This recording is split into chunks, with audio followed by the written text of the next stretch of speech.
welcome back to Michael Corrin's show. My next guest was on the show a couple of years ago, I suppose, Father Zakaria Botros. Father Zakaria Botros, you may not be aware of him. He's known to be the most wanted man in the Islamic world. There is a bounty on his head. So welcome to the show, I think. Thank you. There are people offering money for you to be killed. That's right, yeah. Do you know how much money? I read about that. About $60 million. $60 million? Yes. They didn't contact me.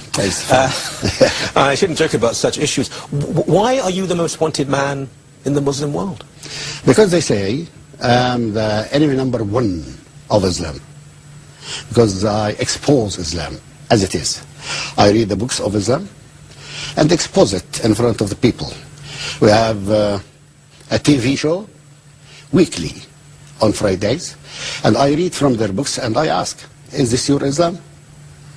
Islam of terrorism, as it says in the verses of Quran and the Hadith of Muhammad? Is that the Quran to kill Christians and Jews? Is that your religion? So, many questions like that. I have 5 main questions. Before, you're a Christian priest? Yes. From Egypt. From Egypt. Are you allowed to go back to Egypt?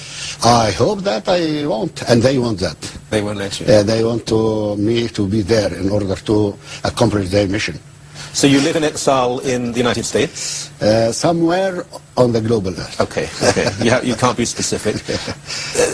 We have many Muslims on the show, and some believe, some don't, but those who believe will say there are passages in the Quran that are open to interpretation, and ignorant people will interpret them incorrectly. Yes. They will say the same is possible of the Old Testament, but Islam is a religion of peace. Yes. When I explain the Quran, I don't explain it myself. I go back to their books, the interpretation books of the leaders and sheikhs of Islam, and to read the interpretation from it. But when they compare between the God and the war in the Old Testament and war in the Quran, I say that, first of all, war in the Old Testament was not for preaching the Judaism, the religion. It's not. Islam is. Second thing, wars in the Old Testament is not invading other countries. Islam invades other countries. So the war in the Old Testament is very different than the war in Islam. Totally different. You see, in the Old Testament it is a government and a religion. So the government should kill people who go astray and against the government. But when Jesus came, completed the vision of religion and separated between state and religion. State is a state, which is with its laws, but religion is a religion of peace. But Islam came back and combined between state and religion and encouraged people to kill, not only the government. And it's a verse in the Quran, encourage the Muslims to kill people who do not believe in Quran and Muhammad. There are hundreds of millions of Muslims, and the vast majority don't try to kill people who don't believe in their religion.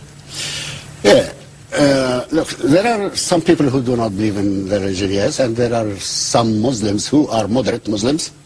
I don't deny that. There are many people who are moderate people, but they are not true Muslims. If they follow the commandments of the Quran and the Hadith of Muhammad, they will become true Muslims like Bin Laden, terrorists. But the moderate people are wanted too by the fundamentalists. They believe that they are against Islam. They are not Muslims. They should be killed too. Yet there are many moderate Muslims who are putting their lives at risk as soldiers, fighting fundamentalism. Yes. Also, for a longest period, the early medieval world, Islam did rule parts of Europe, and it was tolerant. The Ottoman Empire was no worse than any Christian empire.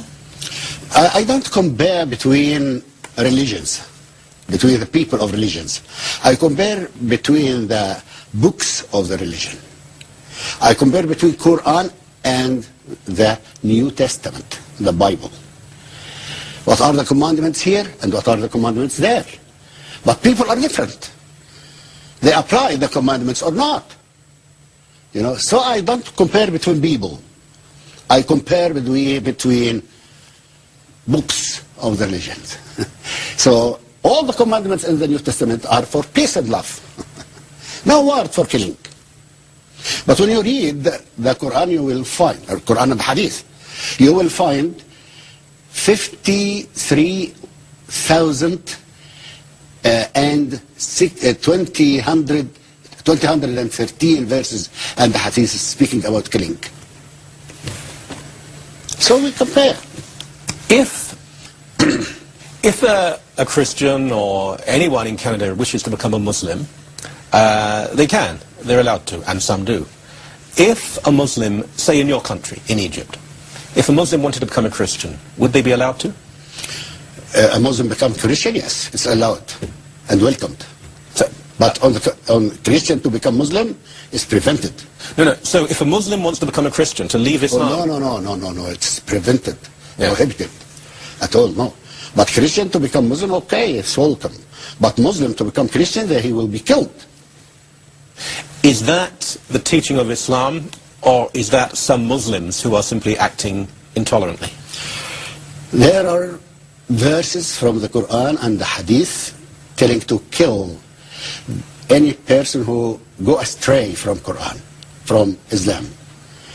Hadith, kill those who go astray from Islam. But moderate Muslims now say, no, it does not say that. It does not mean that. Want to make Islam with a good face. You know that Islam has two faces? Two faces. Meccan face and the Medina face. The first stage of Islam, all the verses of the Quran about peace and love. Because Muhammad was weak. Muslims were weak. They were about 70% only for 10 years. But when he moved to Medina, everything was changed. He became a military leader, stronger. And then he killed people who do not believe in Islam. So, and he cancelled all the verses in of Mecca, which is they call abrogation. Mm-hmm. Abrogated verses. Deleted all the verses of peace and spoke about the war peace, war verses. War verses.